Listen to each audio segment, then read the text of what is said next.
Hey guys, Dr. Snellgrove here, just recording a quick video going over the Yellow Wallpaper, Charlotte Perkins Gilman short story. One of my favorites. It's just unrelentingly weird. So I'm gonna give you, I guess, a brief rundown on the story and talk a little bit about what makes it significant. Probably not a very long video, but all right. So the story begins. It's a first-person story. Our narrator is a woman who is convinced she is sick. And the reason I say she is convinced is she's got a husband who is a physician who says that she's not actually sick. And she's got a brother who's a physician who says she's not actually sick. Now, whether they're right or not is something we'll get into. But the idea is, all right, we're gonna try to make you feel better. So they bring her out to this kind of spooky sounding place that they rent. It's actually compared to a haunted house. I mean, this is like the second paragraph. A colonial mansion, a hereditary estate, I would say a haunted house. And so it's kind of weird out there, but the idea is she's going to get away from it all. And that brings us to something kind of important. This story was written by Gilman as as an interesting story, of course, but also as a kind of screw you to her old physician, because this is an older story. Back then, this was a real thing. Like, she didn't make it up for the story. People, usually women, were prescribed, like, you need the resting cure, which is basically you need to sit around and do nothing, like not even writing. And that becomes a point of contention in this story, because despite, the place looks beautiful, in its own way. She likes to look around, but she's not supposed to look around that much. The husband wants her to, you got to stay in this room, this one room here, and she wants to write. He doesn't even want her to write. So she keeps like a secret journal. And what we are reading here is supposed to be from her journal, right? And the room she's in doesn't really sound pleasant. Like, I love Gilman as an author, but she's not super subtle. So it's like there's bars on the windows. The bed is chained down. So it's just serious prison vibes, just kind of hammering home the idea that, like, you are stuck here. And so you can see the quality as you read the short story, which again is supposed to be her journal. You can see her mind kind of unraveling a little bit. Well, more than a little bit by the end. That brings us to an important concept in the short story, which is that she is kind of by definition an unreliable narrator. So you may or may not be familiar with this concept. It's something that's big in like the book and the movie Fight Club, for instance, where, normally in a first person story, people tell you, this is what I saw, this is what happened, and we're like, okay, we take you at face value. But here, it's abundantly clear by the end that the narrator is cuckoo for Cocoa Puffs. And so we don't know exactly when that happens. Is it before the story starts? What is it? So it forces you to look back, kind of Sixth Sense style, look back on certain scenes, certain moments, like, oh, so for instance, the husband, John, to hear her write about him, he sounds kind of like a dick, I guess, if we're being honest. He dismisses her concerns. He thinks she's just being hysterical.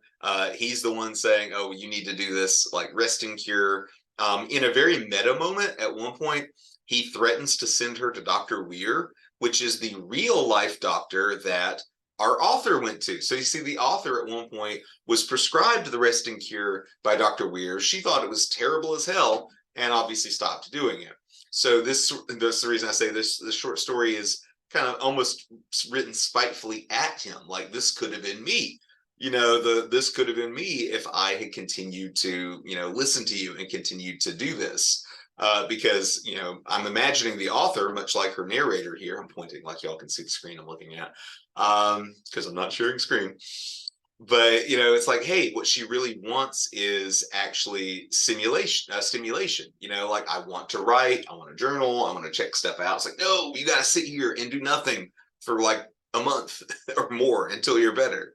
And you can imagine, right? Like, this is pre-internet. Like, you got to sit in here. Don't read, don't write, don't go anywhere, don't do anything. And so that's another thing that it's up to you as the reader to try to figure out. She definitely goes crazy by the end. We're about to get into that. But was she crazy to begin with? Or was this just a natural, like, people have those silly little memes like, how long could you sit in this windowless room with nothing to do? And that's kind of what she's doing. It's not windowless, but it's barred windows. And so it's like a lot of people say, oh, that would drive me crazy. Is that what happened? Is it just the pronounced isolation, lack of stimulation? Is that what caused this? Or is there something more to it? All right, so we'll get into it. She is stuck in the room. And again, there's so many weird little moments in here that I think are relatable to the modern reader because, what would you do if you were stuck in a room and you had nothing to do? She eventually hyperfixates on stuff in the room. Specifically, she hyperfixates on the titular yellow wallpaper. And we get some other, is this, is she crazy, or not kind of moments because she mentions, like in her own diary, she mentions her tendency to, going back to when she was in her childhood, she could work herself into being super duper scared of something, kind of like, oh, there's a monster in the shadows, which is true of everyone. But then she does actually start, seeing or thinking she's seeing a woman behind the yellow wallpaper. And so it's like, oh, okay, I have had some students this very week going over this with students, and some of them read this as a straight ghost story. Like maybe it was a woman behind the yellow wallpaper. It's like, well, maybe anything is possible. My own take is that it's a little more prosaic, that she is going crazy due to her isolation. So she sees the woman behind the yellow wallpaper. She eventually thinks the woman is getting out of the yellow wallpaper somehow. Like she'll look out the window and see the woman walking the grounds, creeping around, as she tells her, or as she tells us here. And it's, how to put it, like, I'm not obviously a psychologist, but a lot of this seems like, textbook paging Dr. Freud here, where she identifies with this woman. It's like, hey, she identifies with this woman that she maybe made up in her head, maybe just sees because she's crazy. And what is the, yellow wallpaper woman doing? Well, she's exercising freedom that the narrator doesn't have. She's walking around. She's escaped the room. She's escaped the house. She can do seemingly whatever she wants. And that brings us to the kind of explosive ending, in my opinion, of the story. Is here at the end. Sorry, I'm just going on my own notes. Where, let's see. Eventually, yeah, here we go. So eventually, she just goes fully kind of crazy.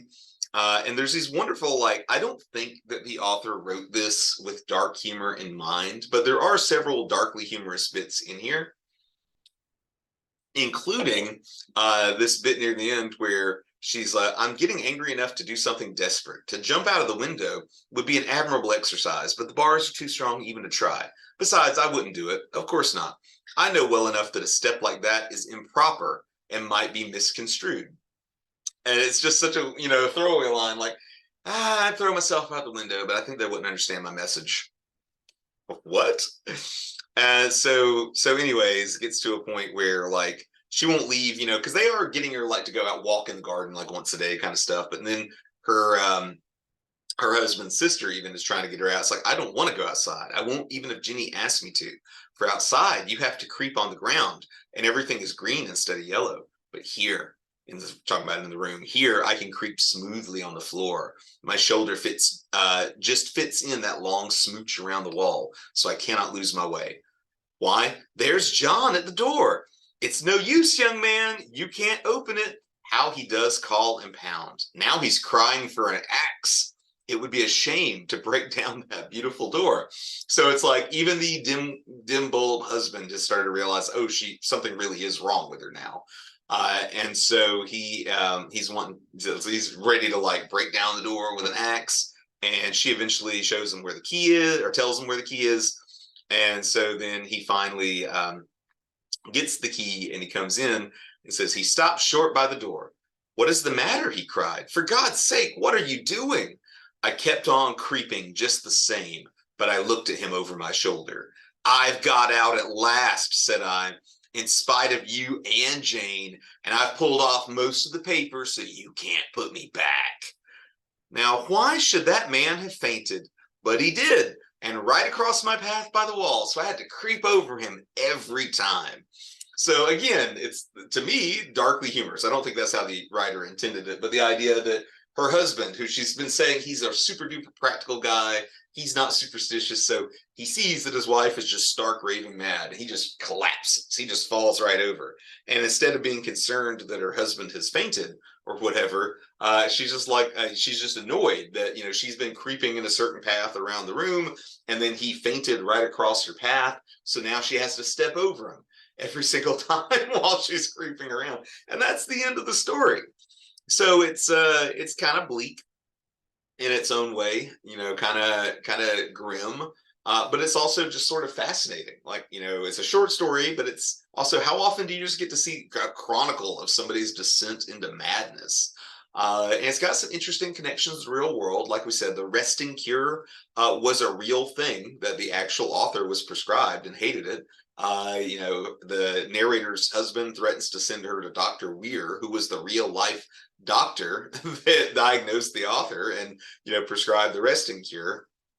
And so we have to assume, right, that that has colored the how she presents the doctor in the story. John is the husband. I mean, he really does sound like not a great husband, but also just as a physician.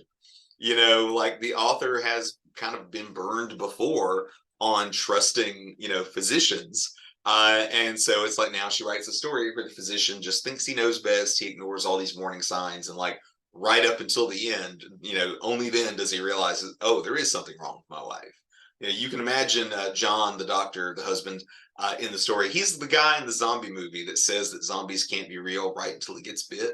He's practical to an extreme, and the author is portraying maybe the negative side of that. And then what do you call it? You have to look into, again, you don't have to go into the deep psychological angle, but like why would the narrator identify with this woman that she sees in the yellow wallpaper so much? Is it simply because she longs for companionship?